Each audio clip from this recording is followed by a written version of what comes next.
I used to think of myself as a calm and rational man. I believed in trust, in giving people the benefit of the doubt. That's how Michelle and I worked for over 10 years of marriage. We were partners, best friends, and above all, honest with each other, or so I thought. But sometimes even the strongest trust can erode, leaving you questioning everything. It started as a whisper in the back of my mind, subtle changes in Michelle's behavior that I might have brushed off if they'd been isolated incidents. She became distant, not the kind of distance where someone's just preoccupied or stressed, but the type that feels deliberate, like a wall being built between us. Conversations that used to flow effortlessly now felt forced, as if she had to work to keep her answers short and neutral. At first, I didn't push. Everyone has their bad days, I told myself. Maybe she was overwhelmed with work or just needed some space. I made an effort to give her that space, stepping back instead of smothering her with questions.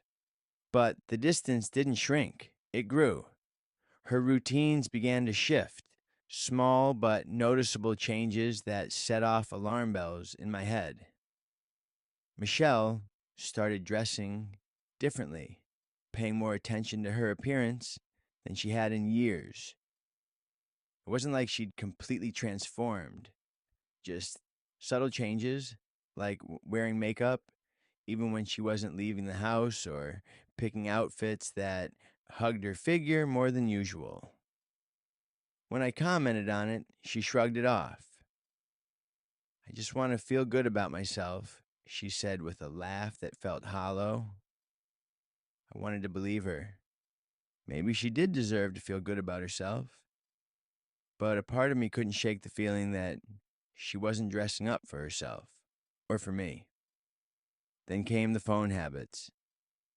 Michelle used to leave her phone lying around the house without a second thought, but now it was always within arm's reach, face down on the table or tucked away in her pocket. Her phone would buzz, and she'd grab it quickly, her face tightening as she typed out a reply.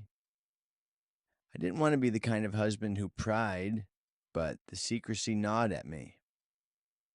"Who's texting you?" I asked one evening, trying to sound casual. "Just work stuff," she replied, not even looking up from the screen. Her answer didn't sit right with me. Work wasn't new, and she'd never been this glued to her phone before. But I let it go, convincing myself that I was being paranoid. The final shift came when she started going out more often. At first, it was just an occasional evening, a work dinner here, a night out with friends there. But the frequency picked up, and her explanations grew vaguer. "Where are you going?" I asked one night as she slipped on a pair of heels I hadn't seen in years. "Just meeting some old friends," she said, with a smile that didn't quite reach her eyes. It wasn't that I didn't want her to have a social life. I just couldn't shake the feeling that she wasn't telling me the whole truth. And then came the night of the dance. Michelle had been buzzing with excitement for days, talking about an upcoming party one of her friends was hosting. She hadn't mentioned it to me until the last minute, which struck me as odd. Normally, we'd go to events like this together, but this time she was insistent that it was just a girls' night. I stayed home with Ethan, our 8-year-old son, trying to ignore the unease bubbling in my chest. I busied myself with chores, trying to push the thoughts out of my head. But when Michelle came downstairs, ready to leave, my stomach dropped. She looked stunning, too stunning for a casual girls' night. Her dress was sleek and fitted, her makeup flawless, and she wore a necklace I'd given her years ago that I hadn't seen her wear in ages. "You look nice," I said cautiously, watching her reaction. "Thanks," she said lightly, grabbing her purse. As she walked out the door, I felt a strange mix of pride and unease. She was still my wife, still the woman I loved, but something about the way she carried herself that night felt different.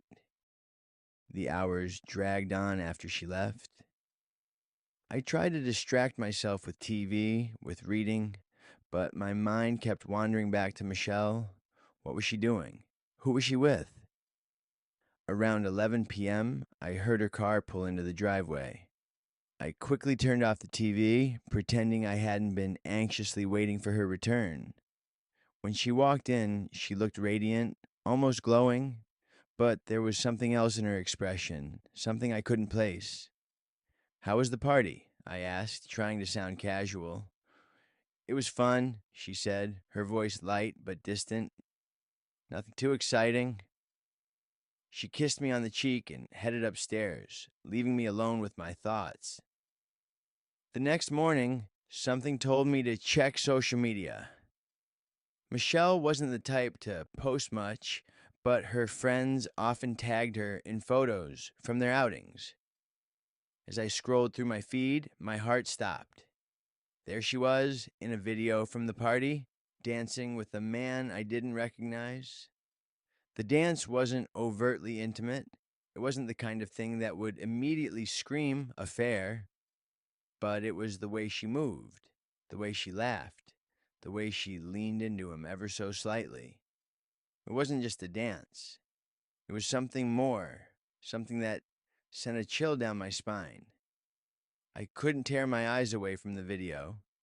My hands trembled as I watched it again and again, each time noticing something new, the way his hand lingered on her back, the way she smiled up at him. When Michelle came downstairs that morning, I couldn't look at her the same way. I wanted to confront her, to demand answers, but I held back. I needed to be sure before I accused her of something so serious. Over the next few days, I started paying closer attention. I noticed the way she smiled at her phone, the way her excuses for going out felt rehearsed. And then one evening, I overheard her on the phone, her voice soft and warm in a way it hadn't been with me in months. I stood outside the door, my heart pounding as I listened. I couldn't make out everything she was saying, but it was enough to confirm my worst fears. That night, I didn't sleep. My mind raced with thoughts of betrayal, of what this meant for our family. I replayed the video of her dance in my head, the moment that had shattered my trust. The next morning, I finally confronted her. "Who is he?" I asked, my voice trembling with a mix of anger and hurt. Michelle froze, her eyes widening in shock. "What are you talking about?" she said, her voice defensive. "I saw the video," I said, my tone firm. "I know there's someone else." For a moment, she said nothing, her face a mixture of guilt and fear. Then she sighed, her shoulders slumping as if a weight had been lifted. "It's not what you think," she said quietly. But it was too late. Whether she admitted it or not, the damage was done. That innocent dance had been the final straw, the moment I realized that our marriage would never be the same.